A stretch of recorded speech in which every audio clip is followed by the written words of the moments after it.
Good morning दोस्तों। कल हम लोग हिंदी में पढ़ रहे थे रस। आज उसके आगे हम लोग देखेंगे। तो कल हमने हेडिंग डलवा दिया था स्थायी भाव। ठीक है, तो आज हमको स्थायी भाव पढ़ना है। स्थायी भाव होता क्या है, इसके भेद कितने होते हैं, ठीक है, इसके अंग कितने होते हैं। तो आज हम ये सब सीखेंगे और फिर हम लोग रस पढ़ेंगे, रस के स्थायी भाव पढ़ेंगे और इसके बाद फिर एक एक रस पढ़ेंगे, श्रृंगार रस, करुण रस, है ना, वीर रस। फिर उनके भेद भी हम लोग पढ़ेंगे, थोड़ा सा डीप में पढ़ेंगे। तो टाइम वेस्ट करते हुए आते हैं सीधा। ठीक है, देखिएगा, आप लोग हेडिंग डालिएगा स्थायी भाव। ठीक है, आप ये समझ लीजिए कि हम आपको हिंदी इतनी अच्छी करवा देंगे कि आप भी कहीं पर भी पढ़ा सकते हैं। ठीक है ना, बहुत अच्छे से हिंदी पढ़ाएंगे, थोड़ा सा डीप में हिंदी पढ़ाएंगे। ठीक है, तो आप बिल्कुल भी परेशान न होइए, जल्दी से कॉपी पेन लेके आइएगा और हेडिंग लगाइए स्थायी भाव। स्थायी भाव, स्थायी भाव होता क्या, पहले उसकी बात करेंगे। देखिएगा, स्थायी भावों की जो संख्या होती है, ठीक है ना, तो पूछा करता है स्थायी भाव की संख्या, तो आपको बताने स्थायी भाव की संख्या 9 होती है। ठीक है ना, अगर आपसे पूछेगा स्थायी भाव की संख्या तो आपको 9 बतानी है। अगर पूछेगा कि भरत मुनि के अनुसार, देखिए लिखा हुआ है यहाँ पे, अगर आपसे केवल इतना पूछता है स्थायी भाव की संख्या आपको 9 बतानी है। अगर पूछता है भरत मुनि के अनुसार स्थायी भावों की संख्या कितनी है तो आपको बताना है 8, क्योंकि भरत मुनि ने रसों की संख्या 8 ही मानी है। तो 8 मानी, जब रस 8 है तो स्थायी भाव भी उन्होंने 8 माना है। ठीक है ना, तो क्वेश्चन पूछा जाता है भरत मुनि के अनुसार रसों की संख्या कितनी है, 8। ठीक है, भरत मुनि के अनुसार स्थायी भावों की संख्या कितनी है, 8, क्योंकि जो 9वां रस है शांत रस, अभी आगे बताएंगे, उसको भरत मुनि ने रस नहीं माना है। ठीक है ना, तो ये भी बात करेंगे, अगर भरत मुनि ने रस नहीं माना तो फिर किसने माना है। ठीक, सब चीज़ों पे चर्चा करते हुए आगे बढ़ेंगे। तो स्थायी भाव, हेडिंग लगाइए स्थायी भाव, हेडिंग लगाइए स्थायी भाव, लिखिएगा स्थायी भाव में थोड़ा सा डेफिनेशन लिखिए। नायक नायिका के मन में, ठीक है, ये होता क्या स्थायी भाव वो बता दें। नायक नायिका के मन में पैदा होने वाला वो भाव, नायक नायिका के मन में पैदा होने वाला वो भाव जो सदा सदा के लिए मन में बैठ जाता है। ठीक, जो सदा सदा के लिए, जो सदा सदा के लिए मन में बैठ जाता है, मन में बैठ जाता है, अर्थात कभी नष्ट ना हो, वो क्या कहलाता है, स्थायी भाव कहलाता है। एक बार फिर से बता दें, नायक नायिका के मन में जो भाव सदा सदा के लिए बैठ जाता है उसे हम स्थायी भाव कहते हैं। ठीक है, अब देखिएगा स्थायी भाव का शाब्दिक अर्थ पूछा गया था। ठीक है ना, इस शाब्दिक अर्थ क्या होता है, तो स्थायी भाव का शाब्दिक अर्थ लिख लीजिए। स्थायी भाव का शाब्दिक अर्थ शाश्वत, लिखा हुआ है, दिख रहा होगा, शाश्वत भाव होता है, लिख लीजिए। स्थायी भाव का शाब्दिक अर्थ, शाब्दिक अर्थ शाश्वत भाव होता है। डेफिनेशन लिखा दिए, शाब्दिक अर्थ बता दिया। ठीक है, अब पूछा करता है स्थायी भाव की संख्या, तो आपको 9 बतानी है। भरत मुनि के अनुसार संख्या आपको 8 बतानी है। अगर पूछेगा स्थायी भाव, स्थायी भाव के अंग, ये आपको एक नया क्वेश्चन मिला होगा। स्थायी भाव के अंग अगर पूछेगा तो स्थायी भाव के अंग कितने होते हैं, 5 होते हैं। ठीक है ना, स्थायी भाव के अंग कितने होते हैं, 5 होते हैं। ठीक है, आगे देखते हैं। अब देखिएगा रस के भेद, अब आप लोग हेडिंग लगाइएगा रस के भेद। तो स्थायी भाव आप पढ़ चुके, तो स्थायी भाव से बस इतने क्वेश्चन बनेंगे, शाब्दिक अर्थ, संख्या, भरत मुनि के अनुसार और अंग कितने होते हैं, 5। ठीक है, और स्थायी भाव कहते किसे हैं, जो भाव नायक नायिका के मन में सदा सदा के लिए बैठ जाता है उसे हम लोग स्थायी भाव कहते हैं, जो कभी नष्ट ना हो। ठीक है ना, अब रस के भेद देखते हैं। देखिए रस के भेद, तो भरत मुनि के रसों की संख्या 8। ठीक है, वैसे हमको रस, अगर आपसे केवल ऐसे पूछेगा कि रस कितने होते हैं, ठीक है ना, रस कितने होते हैं या फिर रसों की संख्या कितनी है, ऑप्शन में 8 है, 9 है, 10 है, 11 है, तो आपको हमेशा 9 लगाना है। ठीक, कितना लगाना है, 9। अगर लिख देता भरत मुनि के अनुसार, क्या लिख दे, अगर लिख देता भरत मुनि के अनुसार रसों की संख्या, फिर आपको कितना बताना है, 8, क्योंकि भरत मुनि ने रसों की संख्या कितनी मानी है, 8 मानी है। ठीक है, हेडिंग लगाइएगा रसों के भेद। ठीक है, रस के भेद में एक तरफ लिखिएगा रस, ठीक है, एक तरफ लिखिएगा रस और एक तरफ लिखना है स्थायी भाव। ठीक है, तो आप लोग लिखिएगा श्रृंगार रस, हेडिंग लगाइए, पहले एक तरफ रस एक तरफ स्थायी भाव, लिख गया होगा। ठीक, सबसे पहले ऊपर हेडिंग लगाइए रस के भेद, जल्दी से लगाइए रस के भेद, फिर एक तरफ लिखिएगा रस और एक तरफ लिखना स्थायी भाव। ठीक, लिखिएगा श्रृंगार रस, श्रृंगार रस का स्थायी भाव होता है, श्रृंगार रस का स्थायी भाव रत, है ना। वीर रस का स्थायी भाव, वीर रस का स्थायी भाव उत्साह, लिखते जाइए उत्साह। करुण रस का स्थायी भाव शोक, करुण का स्थायी भाव शोक। हास्य का स्थायी भाव हास, ठीक। भयानक का स्थायी भाव होता है भय, भय। रौद्र का क्रोध, रौद्र का क्रोध, ठीक। लिख दिया होगा, फिर से बोले देते हैं। श्रृंगार रस का स्थायी भाव रति, वीर रस का स्थायी भाव उत्साह, करुण रस का स्थायी भाव शोक, हास्य का हास, ध्यान दीजिए हास्य है, इधर हास है, भयानक का भय, रौद्र का क्रोध। इधर आते हैं विभत्स, है ना, विभत्स का जुगुप्सा, जुगुप्सा, ठीक। लिखते जाइए, विभत्स का जुगुप्सा, अद्भुत का विस्मय, अद्भुत का विस्मय। ये आपके 8 हो गए। देखिए 1 2 3 4 5 6 7 और ये 8, इतने तो हो गए आपके भरत मुनि के अनुसार, ठीक। भरत मुनि के अनुसार 8 रस माने गए। अब नौवां रस शांत। तो एक क्वेश्चन ऐसे पूछा जाता है, नौवां रस कौन सा है, ठीक है ना, नौवां रस कौन सा है, नौवां रस का नाम पूछा करता है, नौवां रस। तो नौवां रस कौन सा है, शांत। और इसी का ज्यादातर पूछा करता है कि शांत रस का स्थायी भाव क्या होता है, तो होता है निर्वेद। क्या होता है, निर्वेद। इंपॉर्टेंट है, याद कर लीजिएगा। शांत रस का स्थायी भाव होता है निर्वेद। वात्सल 10वां है, वात्सल। वात्सल का होता है वत्सल, वत्सल, ठीक। और लास्ट है भक्ति, ठीक है। भक्ति का होता है भगवत विषयक। क्या होता है, भगवत विषयक, विषयक।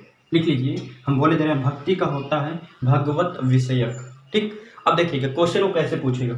आज पूछेगा श्रृंगार रस का स्थायी भाव क्या है, दे देगा रति, उत्साह, शोक, हास। तो क्या है स्थायी भाव रति। तो आपको 11 के 11 स्थायी भाव याद करने हैं, ठीक है। 8 तो आपको याद होंगे। 9वां होता है शांत, शांत का होता है निर्वेद। वात्सल का होता है वत्सल, ध्यान देना, इधर बड़ा व और इधर छोटा व। भक्ति का होता है भगवत विषयक, ठीक है। अब बात करते हैं, अगर 8 रस भरत मुनि ने माने हैं तो 9वां 10वां 11वां किसने माना है, ठीक है। तो एक नाम सुनोगा, आचार्य उद्भट थे, उद्भट। थोड़ा सा साफ साफ आप लोग लिख लीजिएगा, उद्भट। आचार्य उद्भट ने 9वें रस की स्थापना किया, उद्भट, उद्भट, ठीक है। 8 रस तो भरत मुनि ने माना है, जो 9वां रस माना है किसने माना है, आचार्य उद्भट ने माना है, ठीक है ना, उद्भट। लिख गया होगा। और 10वां माना है विश्वनाथ। किसने माना है, विश्वनाथ। विश्वनाथ ने 10वां रस माना है, लिख लिया होगा। और जो आपका लास्ट वाला है भक्ति रस, इसको किसने माना है, रूप गोस्वामी ने, रूप गोस्वामी। लिख लीजिएगा आप लोग, रूप गोस्वामी ने 11वां रस भक्ति रस को माना है, ठीक है। तो ये आपके हो गए स्थायी भाव, हो गए रस, ठीक है। और ये ध्यान देना, 8 रस माने थे भरत मुनि ने, 9वां रस आचार्य उद्भट, ठीक है। अच्छा क्वेश्चन है। विश्वनाथ ने माना आपका 10वां, 11वां माना आपका रूप गोस्वामी, ठीक है। अब हम आपको पढ़ाएंगे श्रृंगार रस, ठीक है। अब आप हेडिंग डालिएगा श्रृंगार रस, ठीक। श्रृंगार रस, श्रृंगार रस,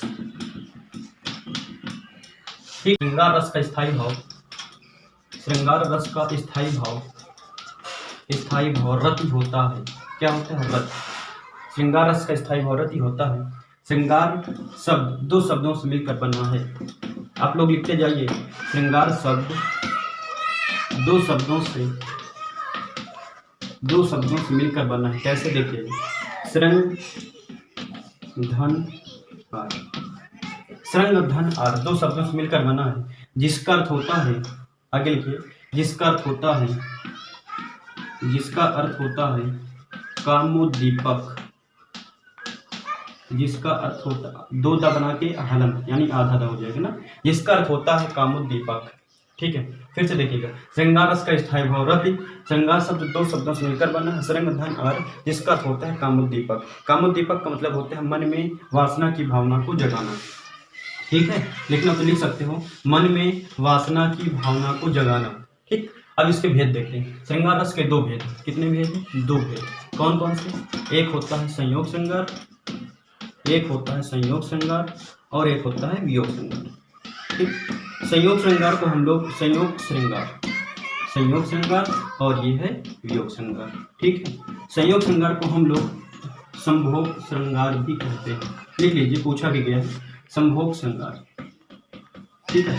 श्रृंगार विप्र लंब, आधा म फिर भाग, विप्र लंब श्रृंगार, ठीक। आगे देखिए, संयोग श्रृंगार को हम लोग संभोग श्रृंगार कहते हैं, वियोग श्रृंगार को हम लोग विप्रलंब श्रृंगार कहते हैं। जिसको अगर लिखना है तो आप हेडिंग लगाइएगा संयोग श्रृंगार, जल्दी से लिखिएगा, हम आपको लिखा देते हैं संयोग श्रृंगार कहते किसे।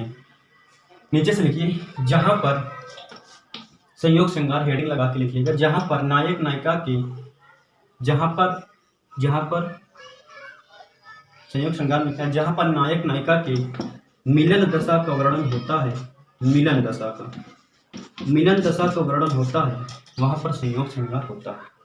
ठीक, फिर से देखिएगा, संयोग श्रृंगार किसे कहते हैं? जहां पर नायक और नायिका की मिलन दशा का, है ना, जहां पर नायक और नायिका मिल जाए वहां पर संयोग श्रृंगार होता है, मिलन दशा का वर्णन किया जाता है, उसे संयोग श्रृंगार कहते हैं।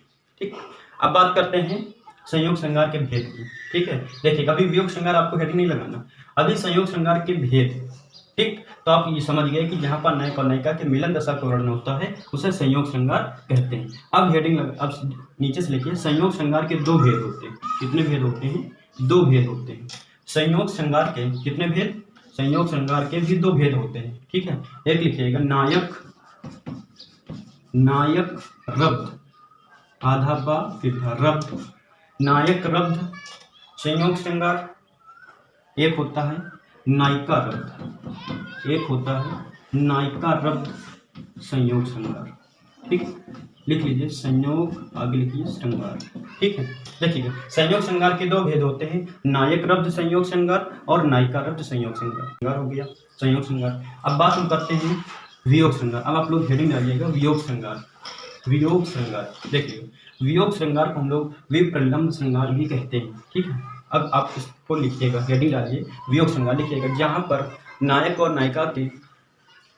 नायिका के विरह दशा का वर्णन होता है।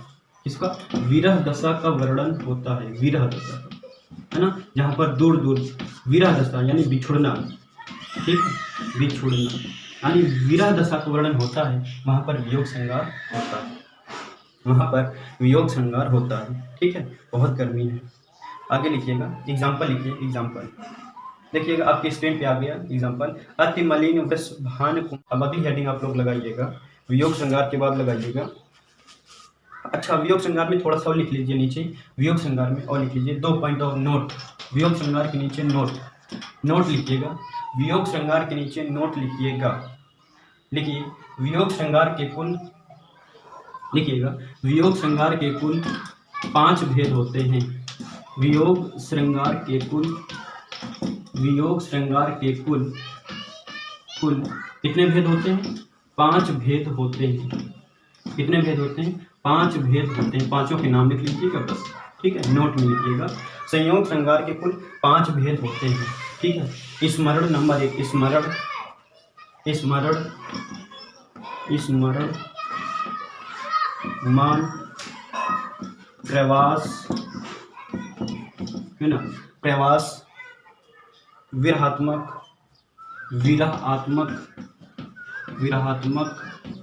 और लास्ट है आपका करुणात्मक। देखिएगा 1 2 3 4 5। ठीक, तो वियोग श्रृंगार के कुल कितने भेद होते हैं? वियोग श्रृंगार के कुल 5 भेद होते हैं, स्मरण, मान, प्रवास, विरहात्मक और करुणात्मक। ठीक, स्पष्ट है, आप देख करके जान जाओगे। जैसे लिखा है स्मरण, किसी को देखकर उसको याद करना। ठीक है, स्मरण, जैसे स्मरण आप लोग करते हैं ना, भगवान का स्मरण करते हैं, आंख बंद कर लिया और याद करने लगते हैं। तो जहाँ पर नायक और नायिका दूर दूर चले गए हैं, विरह दशा का वर्णन है, क्योंकि वियोग श्रृंगार के भेद हम पढ़ा रहे हैं ना आपको। तो स्मरण, अगर आप कोई नायक या कोई नायिका, अगर नायिका है तो नायक को याद करेगा, अगर नायक है तो वो नायिका को याद करेगा, है ना। अगर स्मरण करता है, याद करता है, तो ये भी तो एक वियोग श्रृंगार का भेद ही हुआ, स्मरण। मान का मतलब क्या होता है? मान का मतलब होता है रूठी को मनाना, है ना। रूठी को मनाने का मतलब जैसे नायिका रूठ जाए और नायक उसको मनाने लगी, है ना, ये भी तो विरह हो गया। जैसे रूठ गई, लड़ाई हो गई, तो फिर नायक नायिका को मनाती है ना, मनाता है, सॉरी। तो ये हो गया आपका मान। प्रवास का मतलब होता है प्रवास, दूर, जो दूर चला जाता है ना। प्रवासी मजदूर, आप अभी बहुत हाईलाइट, प्रवासी मजदूर आपने सुना होगा। प्रवास का मतलब जो दूर रह करके जो नायक नायिका एक दूसरे को याद करते हैं, वो प्रवास होता है। विरहात्मक मतलब कि विरह, विछुड़न, है ना, एक दूसरे से दूर रह करके याद करना विरहात्मक होता है।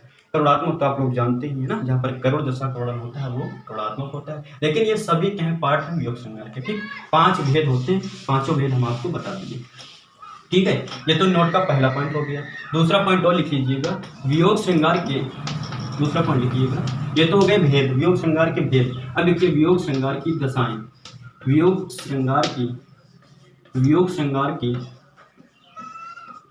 कुल 10 दशाएं होती हैं, है ना। अब थोड़ा डीप में नहीं जाएंगे, 10 दशाएं केवल लिख लीजिएगा। 10 दशाएं आपसे पूछा नहीं जाएगा ना, उसके भेद भी आपसे नहीं पूछेगा।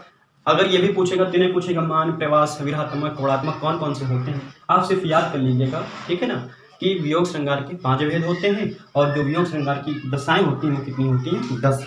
ठीक है, आगे चलते हैं। और तो इस पर कुछ पढ़ाने वाला है नहीं, ठीक है ना। हाँ, और एक पॉइंट और लिख लीजिएगा, नंबर 3। ये वियोग श्रृंगार हमको उसको संयोग श्रृंगार में लिखाना था। श्रृंगार रस को रसराज, है ना, रसराज, रसों का राजा या फिर रसपति भी कहा जाता है। किसको, यहाँ पे लिखिएगा, श्रृंगार रस को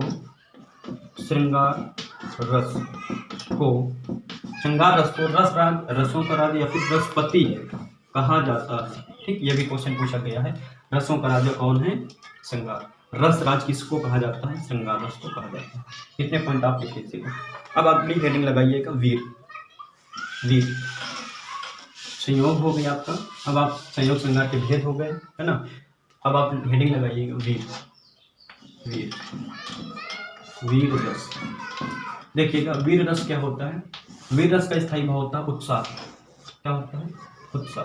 वीर रस का स्थायी भाव होता है उत्साह। वीर रस का स्थायी भाव होता है उत्साह। ठीक है, जहाँ पर किसी भी घटना को देखने, सुनने या समझने के बाद मानव के मन में वीर की अनुभूति होती है, उसे हम वीर रस कहते हैं। ठीक है ना। अगर एग्जाम्पल की बात करें, इस पे आप डिफिनेशन बिल्कुल ना लिखिएगा, आपको केवल इसका बस आप समझते जाइएगा। ठीक है ना। तो वीर रस में अगर आपको वो लिखना है, एग्जाम्पल यानी उदाहरण अगर लिखना है तो आप लिख सकते हैं, क्योंकि उदाहरण काफी बार पूछा गया। आपकी स्क्रीन पे आ गया, जिसकी भुजाओं की सिराएं फड़की ही नहीं, जिनके लहू में नहीं है तेज अनल का, जिसको सहारा नहीं भुज के प्रताप का, बैठते भरोसा किए वही आत्मबल का। बहुत अच्छा। यहाँ पर देखो, बाहों का बार बार उठना, ये रामधारी सिंह दिनकर जी की लाइनें हैं और यहाँ पर वीर रस का वर्णन किया गया है, इसलिए यहाँ पर वीर रस होगा। अब बात करते हैं आगे। अब अगली हेडिंग रही वीर रस के भेद। ठीक, वीर रस के भेद कितने होते हैं, भेद। तो वीर रस के 4 भेद होते हैं, है ना। चारों नाम हम लोग लिखेंगे। पहला लिखिएगा युद्धवीर, फिर लिखिए कर्मवीर को हम लोग कहते हैं धर्मवीर, है ना। कर्मवीर या फिर धर्मवीर। अगला लिखिएगा दानवीर, दयावीर लिखिए, दयावीर, फिर लिखिएगा दानवीर, लास्ट लिख लीजिएगा दानवीर। ये चार रस, वीर रस के 4 भेद होते हैं, है ना। दान, दया, युद्ध, कर्म। फिर से देखिए, युद्धवीर, कर्मवीर को हम लोग धर्मवीर बोलते हैं, दयावीर और दानवीर। लेकिन ध्यान दीजिएगा, वीर रस के 4 भाग होते हैं। अगर आपसे पूछ लिया, भरत मुनि ने, पूछा जाता है, क्वेश्चन आ चुका है यूपीएसआई में, भरत मुनि ने वीर रस के कितने भेद माने हैं। तो भरत मुनि लिखिए नोट में, भरत मुनि ने वीर रस के 3 भेद माने। कितने भेद माने हैं, 3 भेद माने हैं। लिखिएगा नोट में नीचे से, भरत मुनि ने वीर रस के कुल 3 भेद माने हैं। कितने भेद माने, 3 भेद माने हैं। उन्होंने दयावीर को वीर रस का भेद नहीं माना है, वीर रस का भेद नहीं माना है। ठीक है ना। उन्होंने दयावीर को, देखिएगा क्वेश्चन घुमा करके कैसे पूछ सकता है, यहाँ से 2-3 क्वेश्चन बनेंगे। कैसे बनेंगे, पहला पूछेगा भरत मुनि ने वीर रस के कितने भेद किए, 3 भेद किए। अगर फिर एक ऐसे पूछ लेगा, युद्धवीर, कर्मवीर, दयावीर, दानवीर, 4 दे देगा ऑप्शन में। पूछेगा कि इसमें बताइए भरत मुनि के अनुसार इसमें से कौन सा रस नहीं है। ठीक है ना। तो अब आपको वहां पर बताना है दयावीर आप वहां पे टिक करेंगे, क्योंकि युद्धवीर माना है, कर्मवीर को भी माना है, दानवीर को भी माना है, लेकिन दयावीर को उन्होंने भेद नहीं माना है। ठीक, अब आप लोग हेडिंग लगाइए करुण रस। आप लोग हेडिंग लगाइएगा करुण रस का स्थायी भाव सबको मालूम होगा। करुण रस का स्थायी भाव होता है शोक। क्या होता है, करुण रस का स्थायी भाव होता है शोक। ठीक, तो नीचे लिख लीजिए, करुण रस का स्थायी भाव होता है शोक। करुण रस का डिफिनीशन आपसे बता दें, डिफिनीशन नहीं पूछेगा वो, आप परेशान बिल्कुल ना होइएगा, ठीक है। आपसे ज़्यादा से ज़्यादा स्थायी भाव पूछेगा, एग्जाम्पल देगा वहाँ। तो करुण रस में होता क्या क्या है। करुण रस देखिए, अगर करुण होगा तो आपको दुख होगा, है ना। दुख होगा तो आपको रोना आएगा। अगर आपको रोना आ गया तो आप विलाप करने लगोगे, विलाप करोगे ना, रोने लगोगे, विलाप करोगे। अगर विलाप करोगे तो आपका मन दीन हो जाएगा, यानी दुखी हो जाएगा।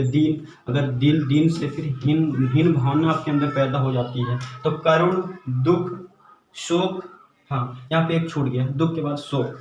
अगर दुख है तो आपको शोक उत्पन्न होगा आपके मन में। अगर देखिए, फिर से देखिए, करुण दुख में आपको शोक उत्पन्न होगा, शोक में आप रोने लगते हो। अगर आप रोने लगते हो तो आप विलाप करने लगते हो, चिल्लाने लगते हो, है ना, तेजी। फिर आपके मन में दीन भावना उत्पन्न हो जाती है, दुखी हो जाते हो, और फिर दुखी होने के बाद आप हीन भावना आपके मन में आ जाती है।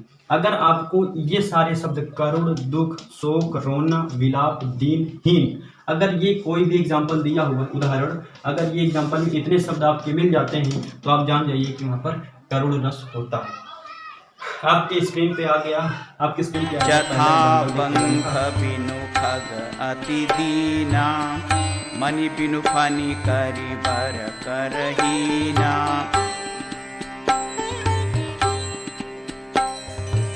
असमम जीवन बंधु बिनु तोहि, जो जड़ दैव जियावै मोहि।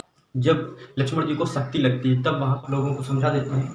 वो कहा गया कि जथा पंख बिन खग अति दीना। खग मीन्स होता है, खग माने होता है पक्षी। जिस प्रकार पक्षी के अगर पंख कट जाए तो वो पक्षी बेकार हो जाता है, उसको कितना दर्द होता है। वैसे ही नीचे लिखा है, मन बिनु उरग भय अति हीना। उरग मीन्स होता है सांप।